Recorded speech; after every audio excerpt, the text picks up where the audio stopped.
Tazama zaidi Libase Geye namna gani anavyokuwa na cover distance kubwa zaidi ndani ya kiwanja. Ni maelekezo ya mwalimu zaidi. Sitaki kukuona ukitokea pembeni zaidi kwenda kupiga cross nyingi, kwa sababu first half tulikopo tunapiga cross nyingi ndani kutegemea umbo la Dombia linaanza kutupa faida kwenye eneo la mpinzani, lakini haikuwa hivyo. Nini ambacho Steven Becker alienda kumwambia Libase Geye? Nahitaji uingie ndani zaidi sasa hivi. Mikimbio kwenda wide zaidi uipunguze, then nataka uingie ndani ili eneo la kiungo kuongeza idadi kubwa zaidi, sio? Lakini tunaona faida ambayo Libase Geye akiingia ndani, distance zake lakini pia cutting zake zinakuwa zina madhara zaidi kwa mpinzani.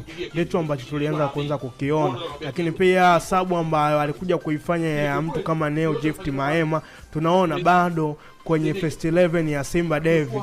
Kama una miss Neo Maema kwenye first 11 yako, kuna vitu kwenye kikosi vinaenda kumiss. Yaani maana alipoingia Neo Maema tunaona kabisa Neo Maema alipoingia Simba walianza kuprogress mpira kwa haraka zaidi. Na hapo kwa maana kwamba Ibrahim Jabbar hajao kwenye ubora wake kwa sababu